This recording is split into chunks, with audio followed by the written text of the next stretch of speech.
There are people, and then there are those who transcend the ordinary. Some people have the power to reconfigure the trajectory of our lives forever, just as David did when he crossed paths with the remarkable Abigail. This narrative develops after the death of Samuel, David's mentor. It came to pass that Samuel died, and all Israel came together and mourned him and buried him in his house in Ramah. And David cried out and went down into the wilderness of Paran. It was sheep shearing time, a time of generous hospitality towards others. Shearing was celebrated with a feast, where food flowed in abundance for everyone. There was a man and man, flocks and properties were in Carmel. He was rich, had 3,000 sheep and 1,000 goats, and was in Carmel to shear the sheep. His name was Nabal, and his wife Abigail. She was sensible and beautiful in appearance, but Nabal, on the contrary, was harsh and perverse in his dealings. Nabal was immensely rich, but his wealth was summed up in material goods, the most superficial level of threats. Nabal carried this name that echoed his foolish character. In ancient Israel, names carried with them a person's character. We don't know if Nabal earned this name or if he deserved it,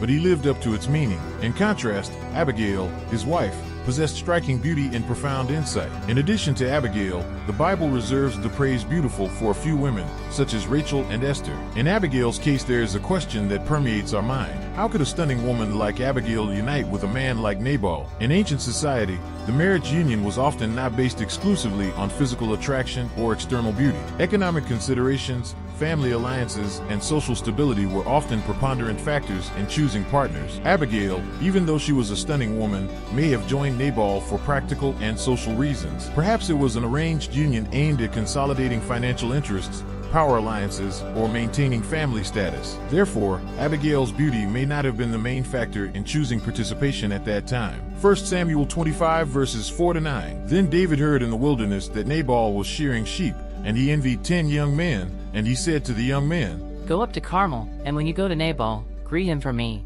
And thus you will say to him who lives in prosperity, Peace be with you, and peace be with your house, and peace be with all that you have. And now I hear that you have the shearers. Now, we did not mistreat the shepherds you have with us, nor did they lack anything all the days they were in Carmel. Ask your boys, and they will tell you. Let these young men therefore find grace in your sight, for we have come on a good day. So give to your servants and to David your son whatever you find in your hand. David proposed this because he had performed a valuable service for Nabal, protecting his flocks during attacks by the Philistines. To our contemporary ears, it may seem like a protectionist agreement, but that was not the case. David had done an exceptional job, an action beneficial to Nabal. We read, Nabal was shearing his sheep. This highlights how David chose the opportune moment to claim the reward for his services. Even though he protected Nabal's flocks and shepherds for a long time, David waited until Nabal made a profit from sheep shearing. We read that David sent 10 young men. This gesture demonstrates David's respectful approach.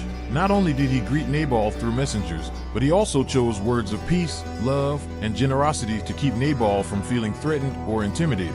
Next, the text informs us, Your shepherds were with us. There was nothing missing. Ask your young men and they will tell you. This illustrates how David made his request with consideration, patience, and transparency, offering Nabal a detailed account of the services provided. He mentioned the giving customs associated with sheep shearing. David continues, Please give whatever comes to your hand. He did not insist on a specific amount or impose a price. Instead, he left the decision in Nabal's hands. At that moment, David's messengers awaited the answer. Nabal responded provocatively, Who is David and who is the son of Jesse? Many servants are separating themselves from their masters these days. Should I take the bread and water and meat that I have prepared for my shearers and give it to men I don't even know about? Where are... This answer could not be ignorance of who David was, since he was famous throughout Israel. It was a direct and conscious affront to David. Nabal insinuated, Who does he think he is? There are many servants nowadays who separate themselves each from their master. Nabal continues to belittle David, portraying him as a rebellious servant. However, this statement is unfounded, as David had always prudently defended himself in the face of Saul's persecutions. Nabal reveals his pettiness and indifference. Instead of recognizing that everything belongs to the Lord and is therefore worthy of sharing, Nabal sees everything as his exclusive property. The concept of generosity that assumes that everything I have belongs to the Lord and you are entitled to a share too is absent in Nabal. In 1 Samuel 25 verse 13 we read, Then David said to his men, Each one wields his sword. Around 400 men armed themselves. Nabal hit exactly the spot he wanted with his provocative response. He knew that he was insulting not only David's messengers, but David himself. Nabal's response left David no choice but to prepare for a possible conflict. David was ready for the fight. This was not a wise decision on David's part. This is not how God expects us to react to insults. God encourages us to respond to evil with kindness. However, here we see David not reacting in the way God wanted. Nabal obviously knew David's reputation, and his insult was deliberate. Nabal's servants alerted Abigail to the situation. They witnessed how good David's men had been to them, offering protection and provision as they tended the flocks in the fields. They described David as a constant shield of protection. On this basis, they begged Abigail to intervene, as they realized that Nabal was about to unleash David's wrath. 1 Samuel 25:18-20 records. Then Abigail hurried, took 200 loaves of bread, 2 jars of wine, 5 prepared sheep, 5 measures of parched grain, 100 raisin cakes, and 200 fig cakes, and put them on donkeys. She said to his servants, "Go before me, and I will follow you." But she did not tell her husband Nabal. As Abigail rode toward David, she came across him and his men. The scene is set for an imminent confrontation. Abigail acted quickly. This woman demonstrated wisdom and insight, recognizing the urgency of the situation and acting immediately. She took the necessary steps that Nabal should have taken. The speed with which Abigail gathered such a significant amount of food is a reflection of Nabal's great wealth. The presence of so much food available makes Nabal's disrespectful response to David all the more disconcerting. 1 Samuel 25:21-22. David had declared, In vain I protected everything that this man possesses in the desert, so that nothing would be missing from everything that belongs to him, and he repays me with evil. May God do the same with David's enemies, and even more, if he leaves alive until dawn even one man of anything that belongs to Nabal. And he repaid me good for evil. David was factually correct, but his heart was not aligned with justice. This defined David's decision. He was planning to attack Nabal and all the men in his house. That was the expected answer. Abigail was perceptive in being the first to spot David. Upon seeing him, she quickly got off her donkey and prostrated herself before him, leading a procession of gifts and sustenance. 1 Samuel 25:23-31. When Abigail saw David, she hurried, got off her donkey and fell face down before David, bowing in respect. Kneeling before him, she said, "My lord, let me take the blame. Allow your servants to speak to you. Hear the words of your servant. I ask you not to pay attention to this worthless man, Nabal, for as his name is, so is he. Nabal is his name, and folly follows him. But I, your servant, did not see the young men you sent. Therefore, my lord, I swear by the Lord and by your own life, that the Lord has prevented you from shedding blood and seeking revenge with your own hands. Be like your enemies, and those who seek evil for my lord as useless as Nabal. Now, accept this gift that your servant brought for my lord, and give it to the young men who follow my lord. I pray that you forgive the trespass of your servant, for the Lord will certainly build an enduring house for my lord. For my lord fights the battles of the Lord, and evil will not be found in you all your days. Even if someone rises up to persecute you and seek your life, my master's life will be safe in the beam of life with the Lord your God. But he will sling your enemies like stones from a sling. And it shall come to pass, when the Lord shall do for my lord according to all the good which he hath spoken concerning thee, and hath appointed thee leader of Israel, it shall cause neither regret nor grief in my lord, because thou hast shed blood without cause, and avenged himself. When the Lord has acted well in favor of my lord, remember your servant." 1 Samuel 25:23-31. This unexpected attitude captured the attention of David and his entourage, causing them to stop immediately.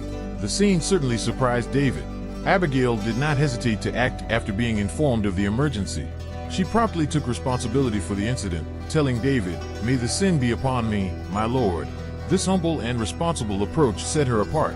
Instead of leading the conversation, she asked permission to speak first. Skillfully, Abigail guided the narrative to a favorable conclusion. Subtly, she expressed what she hoped would happen, almost causing David to unconsciously agree. Abigail presented David with a gift, but was perceptive enough to say that the gift was intended for the young men who accompanied him, not for David himself. If she mentioned that it was for David, it might suggest that he was only interested in material benefit, thus diminishing David's dignity, which would be disrespectful. Abigail expressed her request for forgiveness clearly and directly. "I ask that you forgive the transgression of this servant of yours." Abigail skillfully praised David's character despite his current agitation and anger. She did not refer to David's current state as something exceptional, but rather as something temporary. "My lord fights the battles of the Lord, and evil is not found in you throughout your days." Abigail reminds David of God's promise for his life. The Lord will surely make a lasting house for my Lord. She encouraged him to look beyond the troubling circumstances of the moment to God's greater promise. Abigail also warned David not to act in such a way that he would regret it after fulfilling God's word. It will not be a burden to you to have shed blood without a cause. She urged David to trust in the Lord's hands rather than seek revenge on his own.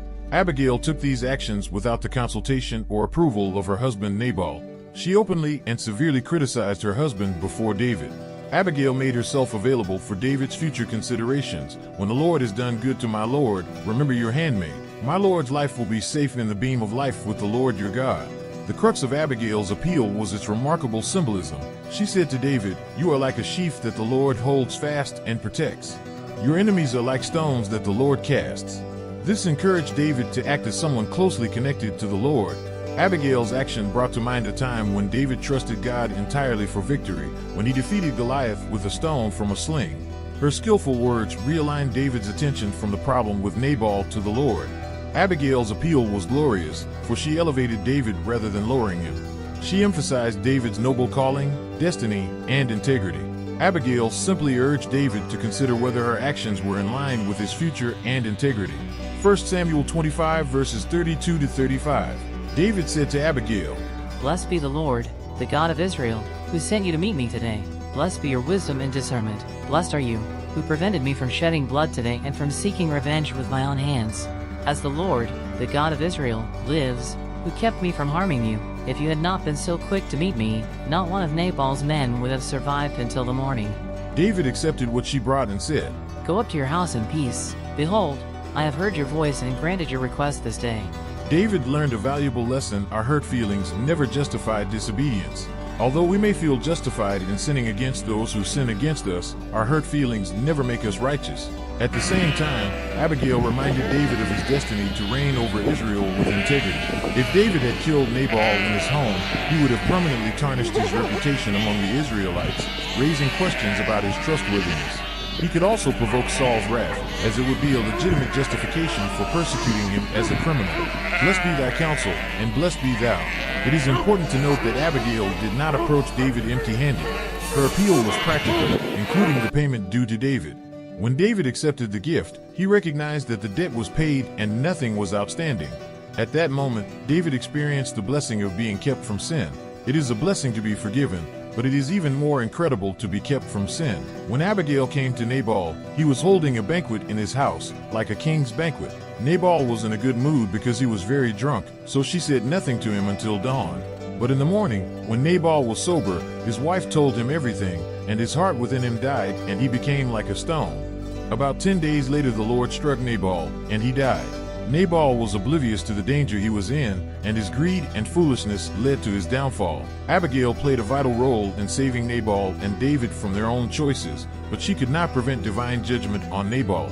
This event shows that God is sovereign and provides judgment when necessary. In 1 Samuel 25:33, David recognized the blessing of being prevented from taking revenge with my own hands.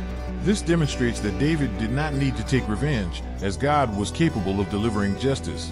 1 Samuel 25:39-44, when David heard of Nabal's death, he said, Blessed be the Lord, who pleaded my cause against Nabal and prevented me from taking revenge. For the Lord has brought the wickedness of Nabal upon his own head. David recognized that Nabal's death was a judgment from God, and this was because David chose to let God act rather than take revenge. David proposed marriage to Abigail, and she accepted. Her appeal to David, remember your servant, was answered. David took Abigail as his wife, an appropriate action under the circumstances. Although David was already married to Michal, Saul had given her to another man, making her available to David again later. The story of Abigail and David is a powerful reminder of the complexities of human emotions and the importance of acting wisely in the face of adversity. Abigail proved to be a wise, perceptive, and courageous woman, acting quickly to prevent an imminent tragedy. Her intervention not only preserved Nabal's life, but also safeguarded David's integrity and directed him to fulfill his divine destiny. The episode teaches us valuable lessons about emotional control, eternal perspective, and the transformative power of forgiveness. Abigail's humble posture and kind words show how we can positively influence situations when we seek a peaceful solution, even when justified in our feelings of indignation. Abigail's ability to navigate the conversation skillfully, respectfully, and logically encourages us to communicate clearly and consider the consequences of our actions. Her example reminds us that honoring God and the search for the common good must be at the center of our decisions. If you enjoyed exploring this biblical story and want to continue learning inspiring lessons like this, subscribe to our channel and activate the bell to receive more uplifting and enriching content. God bless you.